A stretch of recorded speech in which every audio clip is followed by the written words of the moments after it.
Welcome back to School of Soul. I'm Adeline Atlas, 11x published author. Let's get right into it. We are living in an era where the words that hold the deepest power are being erased, and not with fire, not with protest, but with quiet substitutions. Words like wife, words like mother, and now, the newest one to be targeted, birthing person, the sterile, bureaucratic, soulless label now being used to replace one of the most sacred identities on earth. Let me make this clear. This is not about inclusion. This is about erasure. Mother is not a placeholder. She is the blueprint, the portal through which all life comes into this realm. She's not just a biological term, she's a spiritual force. And to watch that word be replaced on birth certificates, in legislation, and across institutional language isn't progressive. It's predictive programming. It's linguistic warfare disguised as neutrality. Because when you erase a word, you erase a role. And when you erase a role, you erase rights, protections, cultural anchoring, and spiritual memory. Language has always been the first battlefield. You don't need to burn history books if you can just change the definitions inside them. You don't need to outlaw sacred identities if you can slowly replace their names until no one remembers what they used to mean. And that's exactly what's happening. Birthing person isn't inclusive. It's clinical. It's cold. It sounds like a factory label, like someone just performed a task, not a miracle. And the fact that this term is being pushed through government language, legal forms, and institutional policy should raise every red flag you have. Because once the word mother is removed, everything attached to her disappears with it. Maternal rights, legal protections, spiritual reverence, cultural continuity. Now, let's be real. No one is going around replacing the word father with inseminating individual. No one is campaigning to call a bride a partnered person in a white garment. The erasure is selective. It's specific, and it's focused primarily on feminine-rooted roles with spiritual power. Why? Because those are the ones that hold the threads of lineage, legacy, and life force. There's a reason the system targets mothers first. Because mothers are the memory holders. They pass down language, they shape worldview, they enforce boundaries. And when a mother stands in her spiritual identity, she becomes a portal of truth that can't be programmed. So what do? They sterilize the role. First through pop culture, then through policy, then through programming. They turn mother into a liability.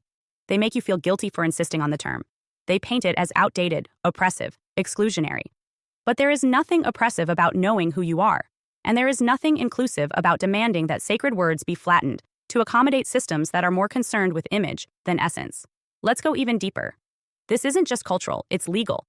When legal language changes, rights change, protections change, claims change. You better believe that if your birth certificate says birthing person and you end up in a legal battle involving parental rights or medical decisions, your position is weakened. The specificity of mother carries history. It carries precedent. It carries weight in law. Strip the label and you strip the leverage. This is not about being afraid of change. It's about recognizing the strategy behind it. Let me ask you, would you ever want your child's birth certificate to say born to birthing person? Would you feel seen? Would you feel honored? Or would you feel like a data point, like your body was used, your energy extracted, and your role discarded? Because that's exactly what this is, a rebranding of sacred labor into bureaucratic function. And let me just say it, this would never be happening if women still remembered the power of words, the power of naming, the power of title.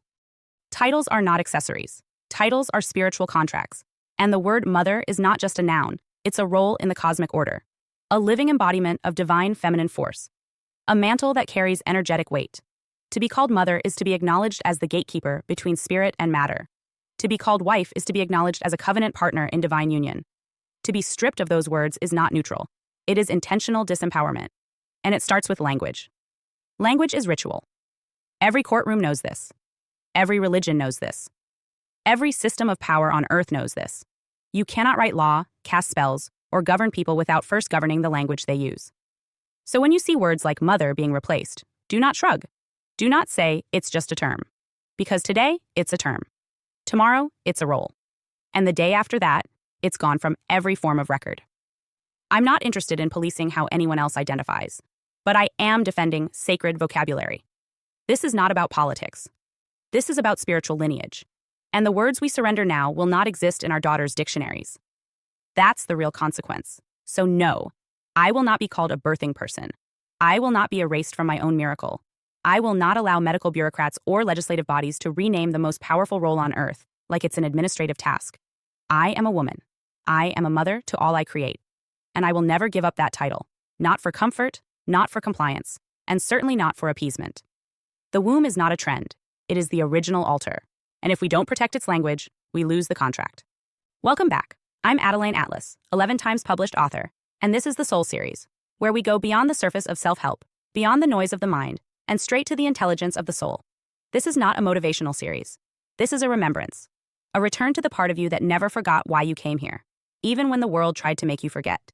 If you've been searching for your purpose, your clarity, your power, not just on paper, but on a soul level, this is the series that delivers it. We're not playing small here. This is spiritual science meets divine design, a roadmap for awakening, alignment, and mission. Here's what's inside. Soul Game. Discover your purpose by design. Life is not random. It's a map, and your soul came in with a blueprint. In this module, we dive deep into the soul's architecture, why you're here, what you're built for, and how to stop surviving and start living by design. This isn't a guessing game. It's your coded mission. Soul surgery, the work of iconic soul surgeons. You've heard of heart surgery. But soul surgery? That's legacy work. This session explores the sacred role of soul surgeons, those who guide others through identity death and spiritual rebirth. We break down how true soul-level transformation happens and why it's the most powerful healing work on earth. Soul portals, life, death, and iconic transitional moments. Every soul enters and exits through a portal, but most people miss it. This module teaches you how to recognize soul portals, births, deaths, awakenings, relationship ruptures, and treat them as sacred rituals, not random chaos. This is where real magic lives. In the thresholds, miracles are real. You've been trained to believe in logic, but the soul operates through synchronicity, serendipity, and sudden shifts. This lesson rewires your mind to expect the impossible, because when your soul is aligned, the universe responds. We break down real miracles, real patterns, and how to become a magnet for the miraculous. Right sight, perception, and reality. The world you see is not the only world there is. This powerful teaching dives into the mechanics of spiritual perception, how your lens creates your life. You'll learn how to reprogram your sight to align with truth, not trauma. Because when you see clearly, you create cleanly. In-tune soul, sensory intelligence, and inner feedback systems. Your soul is always speaking. The problem is, most people have been trained to ignore it. In this module, we decode the human feedback systems, the energetic chills, the gut pulls, the emotional radar that lets you know what's true.